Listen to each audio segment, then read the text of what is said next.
Okay, આજે આપણે budget and budgetary કંટ્રોલની અંદર sum number 9 last sum of our book master budget most important sum for the examination. Last year એક્ઝામની અંદર આ સમ પૂછાયેલો હતો, રાઈટ. ચલો જોઈએ છીએ સમ. સૌથી પહેલાં શું આપેલી છે information. From the following information relating two 2015 and condition expected to prevail in 2016, prepare a budget for 2016. તમને શું કીધું છે તો કે તમને 2015નો ડેટા આપેલો છે, એના બેઝિસ ઉપર 2016ની એક્સપેક્ટેડ કન્ડિશન આપેલી છે. તો એના માટે તમને શું આપ્યું છે, જો state the assumption you have made. 2015ની અંદર sales 40,000 units and in rupees 1 lakh, raw material 53,000, wages 11,000, variable overhead 16,000 and fixed overhead 10,000. 2016નું પ્રોસ્પેક્ટસ આપેલું છે, એટલે કે એક્સપેક્ટેડ આપેલું છે sales 60,000 units and in rupees 1,50,000. Afterwards તમને કન્ડિશન આપેલી છે. રો મટીરિયલ 5% પ્રાઇસ ઇન્ક્રીઝ, એટલે કે લાસ્ટ યર 2015માં જે પ્રાઇસ હતી ને રો મટીરિયલની, રાઈટ, એમાં 5%નું ઇન્ક્રીમેન્ટ થયું છે. વેજીસની અંદર 10% increase in veggies rate and 5% increase in productivity. And last one, additional plant 1 lakh rupees 25,000 and 1 drill rupees 12,000. હવે આની અંદર ક્વેશ્ચનની અંદર ક્વેશ્ચન ઇનકમ્પ્લીટ છે, તો એની અંદર ડિટેલ લખજો. હું બોલું છું. On fixed assets 10% depreciation is calculated. Repeat કરું છું. On fixed assets 10% depreciation is calculated and additional plant is purchased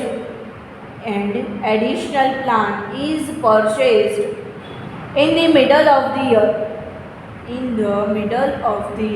okay, હવે તમને કીધું છે કે ફિક્સ અસેટ્સ ઉપર તમારે 10% ડેપ્રિશિએશન કેલ્ક્યુલેટ કરવાનું છે. એન્ડ આફ્ટરવર્ડ્સ તો કે તમે જે એડિશનલ પ્લાન્ટ છે એ પરચેસ કરેલા છે, એક લેથ છે અને બીજું છે એ ડ્રીલ, બેની અંદર બે એડિશનલ પ્લાન્ટ છે એ મિડલ ઓફ ધી યર છે એ પરચેસ કરેલા હતા. ડન.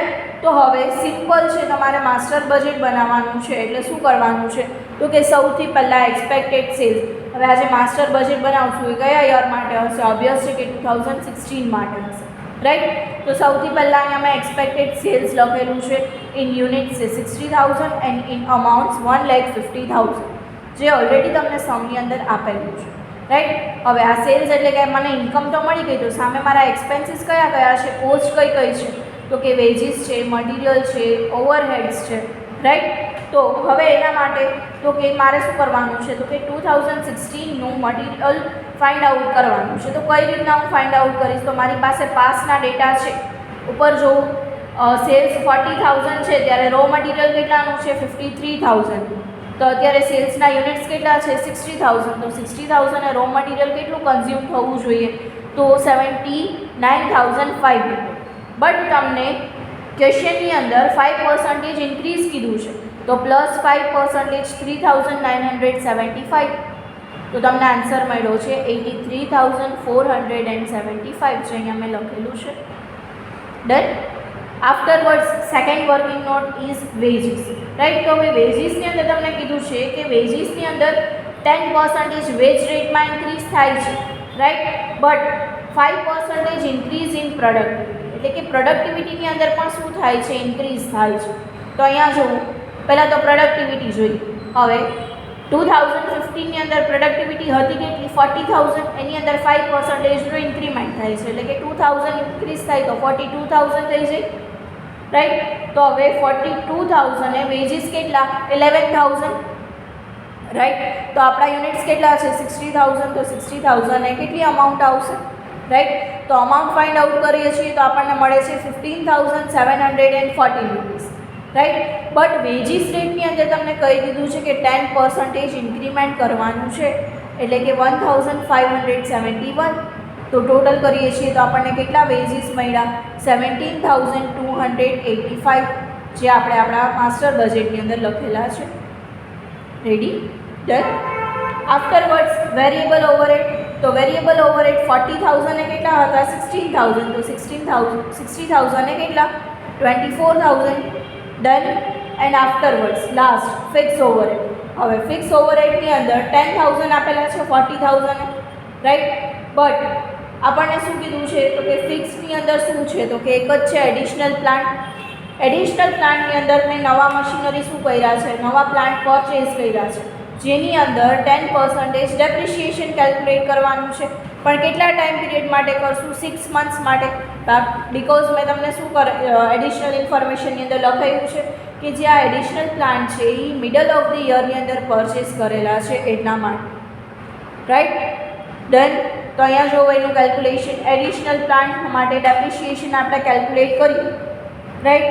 તો ડાયરેક્ટ ડેપ્રિશિએશન કેલ્ક્યુલેટ કરીએ એની પહેલાં એડિશનલ પ્લાન્ટ તમારી પાસે બે છે રાઈટ. એક છે 25,000નું બીજું છે 12,000નું. તો ટોટલ એડિશનલ પ્લાન્ટ કેટલી અમાઉન્ટનું છે 37,000. તો 37,000 ઉપર 10% ડેપ્રિશિએશન એન્ડ હાફ યર માટે દેટ ઇઝ ટુ સે 6/12. તો કેટલું આવ્યું ડેપ્રિશિએશન 1,850. તો ફિક્સ ઓવરહેડ ઓલરેડી 10,000ના તો પહેલેથી જ હતા રાઈટ. બટ હવે 1,850નું ડેપ્રિશિએશન એની અંદર શું થશે એડ થઈ જશે. તો કેટલું એડિશનલ કેટલું ફિક્સ ઓવરહેડ એટલે કે આવે છે 11,850 જે અહીંયા શું કરેલું છે મેન્શન કરેલું છે રાઈટ. તો મને રેવન્યુ મળી ગયું કોસ્ટ મળી ગયું તો મને શું મળી જશે ટોટલ કોસ્ટ મળી જશે રાઈટ.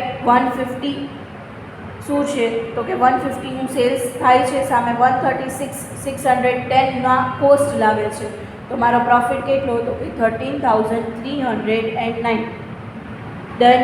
માસ્ટર બજેટના સાઉન્ડ સાવ ઇઝી હોય છે. ખાલી એક આ ડેપ્રિશિએશનવાળો પોઈન્ટ છે એ એક જ નવો હતો બાકી સમની અંદર કાંઈ પણ નવું નથી. Done. Complete. Okay thank you.